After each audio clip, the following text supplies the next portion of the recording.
Et salut tout le monde, c'est Cid Noir et on se retrouve aujourd'hui pour une vidéo sur les Lasius neglectus. J'en avais fait une il n'y avait pas longtemps, mais là il s'est passé quelque chose. Alors déjà je rappelle, je le ferai de temps en temps, que Lasius neglectus est une espèce invasive, donc je n'ai aucun remords à les retirer de mon jardin pour les élever à part.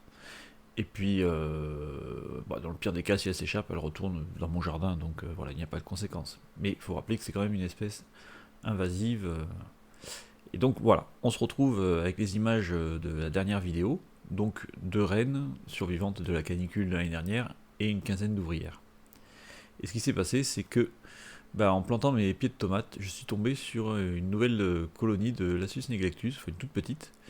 Donc j'ai attrapé d'abord cette reine que j'ai mise dans un tube, et ensuite je suis allé chercher un bocal pour essayer de ramasser un petit peu de cette colonie. Donc là, on peut voir une reine, évidemment, complètement paniquée, puisque toute seule sans ses ouvrières. Et là, elle tombe sur une première ouvrière, une des miennes, et on voit qu'elle cherche plutôt le contact, alors que l'ouvrière, elle, plutôt semble fuir. Et on peut voir que voilà, la reine essaye plus ou moins de suivre l'ouvrière. Donc ça, c'était le soir. On peut voir que voilà, elle cherche désespérément du contact. Et on peut voir qu'elle l'a trouvé finalement le lendemain matin, puisque on peut voir qu'elle a rejoint la colonie. Alors sûrement les ouvrières l'ont dirigée vers le tube. Mais donc voilà, on peut voir que maintenant, ma petite fondation colonie bah, possède une nouvelle reine. Alors maintenant j'ai introduit donc le bocal avec le reste de ce que j'ai trouvé dans mon potager. Et on peut voir que les ouvrières par contre sont plutôt maltraitées. Alors normalement les Lasius neglectus acceptent, d'après ce que j'ai lu, facilement d'autres colonies. Elles sont capables de faire des super colonies. Voilà, elles n'ont pas de problème d'odeur de colonie, elles peuvent fusionner très facilement, elles peuvent accepter des nouvelles reines, des nouvelles ouvrières sans problème. Bon, on peut voir que malgré tout, ça se passe pas forcément bien. Et donc là, on va voir l'aire de chasse avec donc le bocal et le broyat où j'ai trouvé cette petite colonie. On peut voir le couvain, et donc dedans, il y a deux reines et une blessée, si je me souviens bien. Voilà, une blessée quand j'ai creusé le trou pour planter mes tomates. Donc là, voilà, une journée. En fait, j'ai fait un point tous les jours. Et là, on peut voir qu'un jour plus tard, en fait, il s'était rien passé, puisque le bal bocal était bien pour elle, puisque c'était humide, dans le noir. Donc, ce que j'ai fait, c'est que j'ai étalé tout le broyat dans l'aire de chasse. Et là, on peut voir du coup que c'est un peu la panique.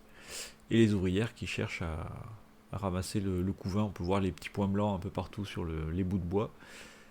C'est le couvain. Et on peut voir voilà, les ouvrières étrangères sont un peu malmenées. Là, on peut voir donc les ouvrières qui se baladent avec des œufs, des larves.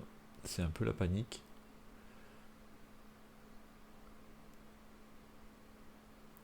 Et donc le lendemain, qu'est-ce qu'on remarque? Que tout le couvain a été rentré dans le tube, donc ça commence à faire un très gros couvain.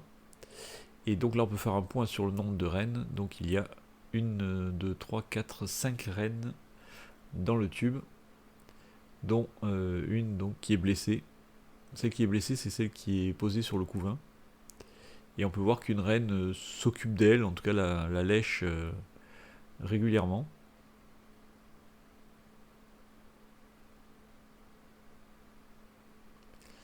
Par contre, le lendemain, ou c'était même le soir même, on peut voir que la reine blessée est vraiment malmenée par une des reines. On peut voir qu'il y a quelques larves qui ont été mises dans une sorte de dépotoir, bizarre. Mais voilà, on peut voir que là, bon, la reine est quasiment morte de toute façon.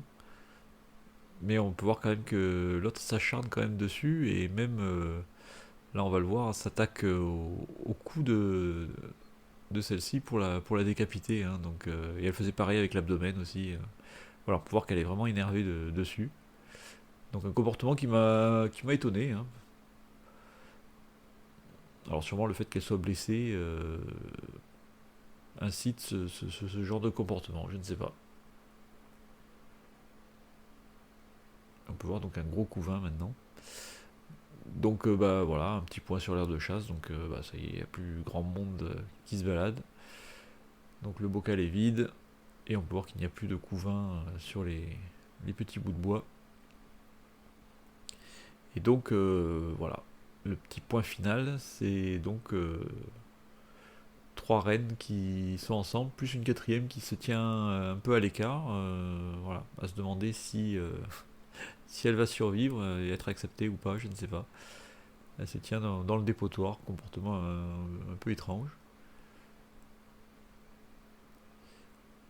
Donc voilà, ça va être sympa à observer qu'est-ce qui va se passer avec ces deux reines initiales, plus ces deux nouvelles reines qui ont été introduites. On peut voir une trophalaxie d'ailleurs entre les ouvrières et entre une ouvrière et une reine. Et donc voilà, on peut voir des larves un peu de toute taille. Et donc je pensais finir la vidéo là-dessus, et puis en filmant aujourd'hui, j'ai vu qu'en fait il n'y avait plus que trois reines, donc je voulais filmer ça. D'ailleurs on peut voir aussi les premiers cocons. Et donc j'ai cherché dans l'aire de chasse ou quoi, mais j'ai pas trouvé le cadavre de la quatrième reine. Et en fait pendant le montage j'ai vu que les quatre reines sont bien là. En fait je voyais pas celle qui est en bas à droite, qui fait une trophalaxie avec une ouvrière. On voit juste la tête et le thorax. Et donc du coup, bah, une semaine après, les quatre reines donc, sont toujours ensemble. Donc c'est une bonne nouvelle et donc le couvain maintenant se développe avec donc les premiers cocons. Donc on va se quitter là-dessus et puis bah, on refera un point plus tard pour voir si tout se passe toujours bien. Je vous dis ciao ciao.